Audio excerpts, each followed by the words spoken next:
Assalamualaikum warahmatullahi wabarakatuh. Perkenalkan, saya Galang Ida Dwi Putra, NRP 15 2020 104. Kali ini saya akan menjelaskan mengenai Norman 7 Fundamental Design Principle. Jadi ini tuh adalah salah satu panduan dalam desain interaksi dan juga desain antarmuka. Yang pertama adalah discoverability atau penemuan. Discoverability adalah setiap kali kita terlibat dalam benak seharian seperti remote TV atau produk seperti website atau aplikasi, kita dapat mengetahui bagaimana cara untuk melaksanakan berbagai fungsi. Melalui penemuan yang baik, kita dapat mempertimbangkan berbagai pilihan dan memilih salah satu pilihan yang dapat memenuhi tujuan kita yang tentunya tidak dapat dilakukan jika tidak ditemukan. Don Norman menjelaskan bahwa penemuan yang baik adalah dimungkinkannya untuk menentukan tindakan apa yang mungkin dan kondisi perangkat saat ini. Titik fokus jelas, hierarki visual, dan sistem navigasi yang jelas adalah kemampuan dan pemahaman baik dalam sebuah desain. Lalu yang kedua adalah feedback atau umpan balik. Jadi ini tuh adalah saat kita berinteraksi dengan suatu produk, kita membutuhkan sesuatu untuk mengkomunikasikan hasil dari tindakan kita. Tanpa adanya respon langsung, kita bertanya-tanya apakah tindakan kita berdampak sesuatu atau tidak. Don Norman menjelaskan bahwa umpan balik adalah adanya informasi lengkap dan berkelanjutan tentang hasil tindakan dan keadaan produk atau layanan saat ini. Setelah suatu tindakan dieksekusi, mudah untuk menentukan status baru. Dijelaskan juga bahwa umpan balik harus bersifat langsung, informatif, terencana, dan diprioritaskan. Informasi penting harus bersifat langsung dan jelas. Sebagai contohnya adalah ketika ada sesuatu yang salah, muncul respon yang menunjukkan apa yang telah terjadi dan apa yang harus dilakukan. Lalu ada konseptual model. Jadi itu adalah penjelasan sederhana mengenai bagaimana sesuatu dapat bekerja. Misalnya suatu aplikasi menunjukkan cara menggunakan produk atau layanan. Don Norman menjelaskan desain memproyeksikan semua informasi yang dibutuhkan untuk membuat model konseptual yang baik dari sistem yang mengarah pada pemahaman dan kontrol. Model konseptual meningkatkan penemuan dan evaluasi hasil.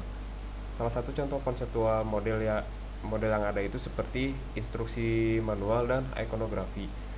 Antarmuka digital biasanya menggunakan metafora visual untuk membantu kita dalam pemahaman suatu hal agar dapat terlaksana.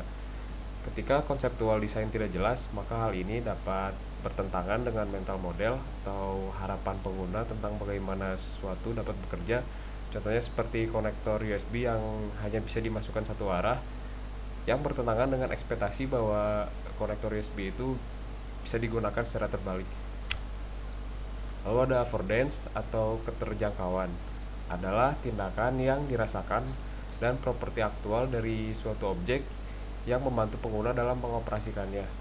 Dijelaskan oleh Norman bahwa istilah keterjangkauan mengacu pada hubungan antara objek fisik dan orang.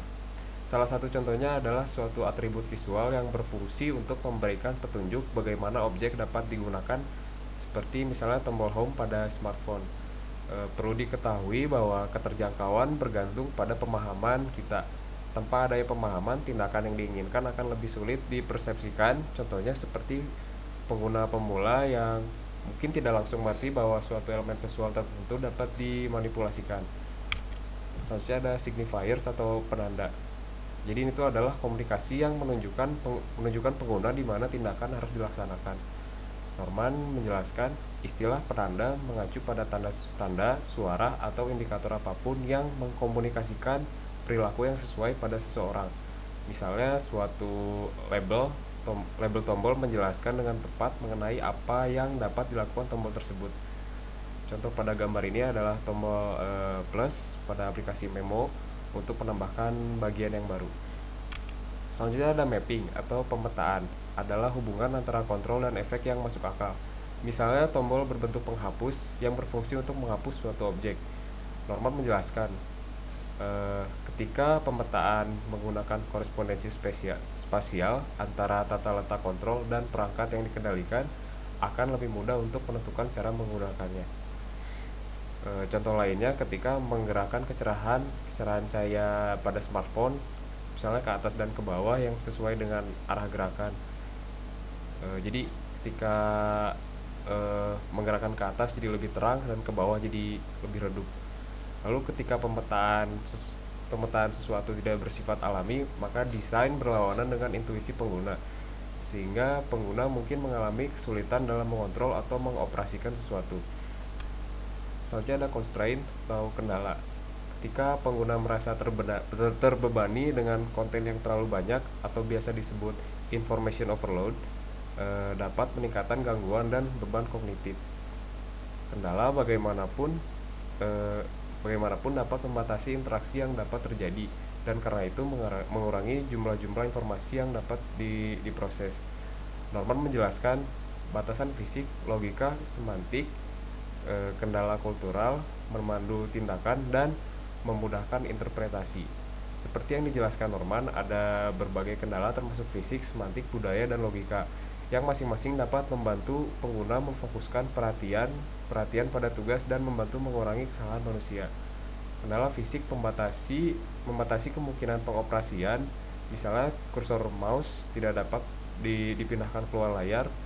Keterbatasan semantik adalah petunjuk di mana tindakan dapat dilakukan, misalnya soket memiliki arti bahwa pin steker dapat dimasukkan. Lalu ada pembatasan budaya adalah konvensi sosial, misalnya budaya menunggu antrian layanan. Lalu ada kendala logis yang membantu menentukan alternatif, misalnya tombol tengah mouse adalah cara lain untuk menggeser layar. Baik, sekian dari saya, terima kasih.